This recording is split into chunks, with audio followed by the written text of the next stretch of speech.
Welcome back to the channel, ladies and gentlemen, and quicker to get the next video out this time. This is, of course, Angel from Angel Illustrations, and I'm at it again.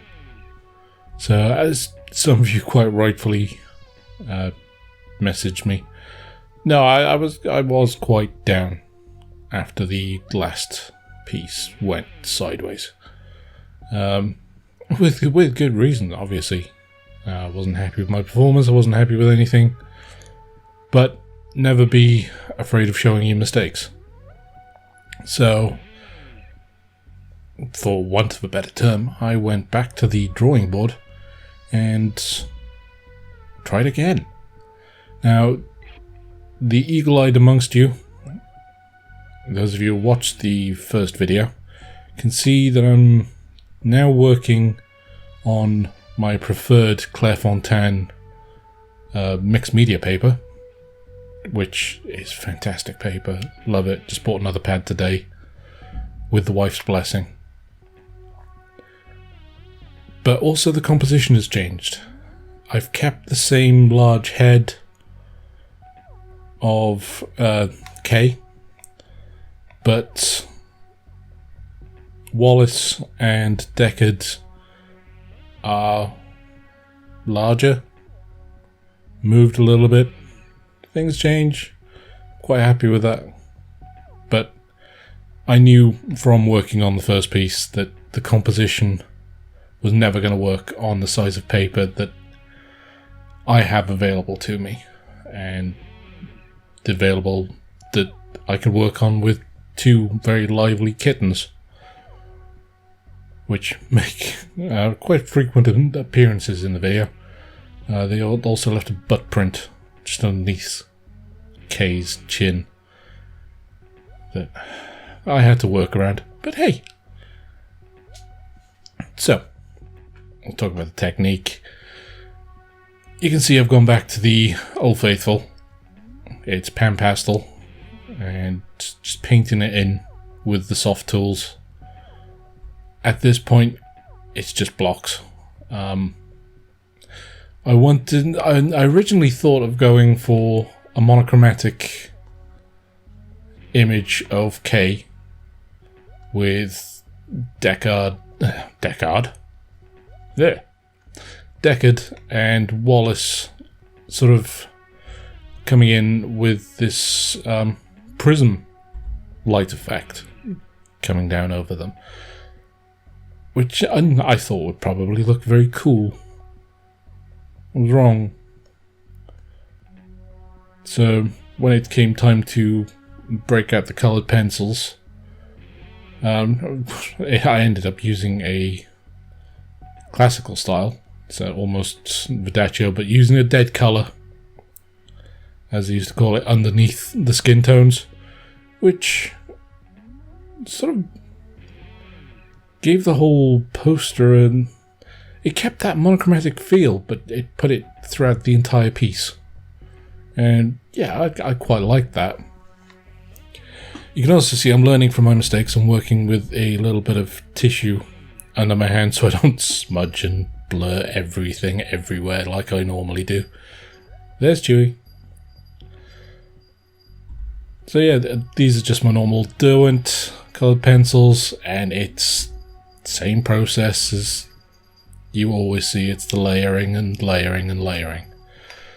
And it's quite...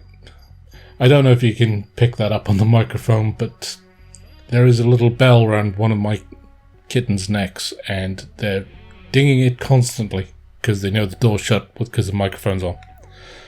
Not that it bothers them. They only do it to annoy me. But yeah. Back on topic. It's the Derwent pencils. I think I was talking about the pencils. I don't know. I record these in one go, live. So yeah, Derwent pencils, the Lightfast, the small amount of Colorsofts that I have, that I use mostly for really the highlights and darks. And I just worked it up how I normally would. So yeah, I mean, In the original piece, as I mentioned, that one's random. In the original piece, I worked with somebody else's style, and I shouldn't have done that. That's one of the reasons why I was sitting quite cross with myself. So in this one, I made sure that I worked in my style, using the materials that I knew, loved, and could hopefully get the best out of to produce a competent piece. I mean, don't get me wrong, there are flaws in this one, as in the last one. You can't draw small heads on this scale. It's very difficult, but persevere. Well, I'm working here on Deckard, Harrison Ford's face, and I wanted to put him more into that prism light effect. I wanted to keep that idea because I'd put it in there. I might as well use it because it's there. So I didn't go nuts with him. I only put in light shading, light highlights. Yeah, that's the tree and the opening scene. Working on the hair. Probably going to be a bit of a jump after this point because I got carried away. I thought I'd finished. I even signed the piece. And then I went back because I had an idea to put like a pixel effect in the corners. Which,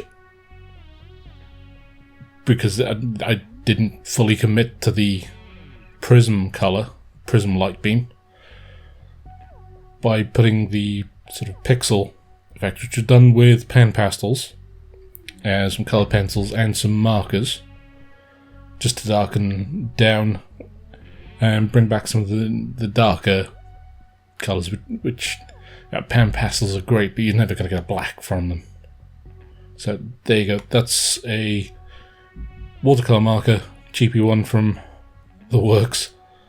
I've already blackened the border on that. You can see the signature next to Deckard's face. So yeah, that's how I ended up going. I darkened the border again, but unfortunately I used the wrong kind of marker, which left a shiny effect going down the black, which made it incredibly difficult to photograph.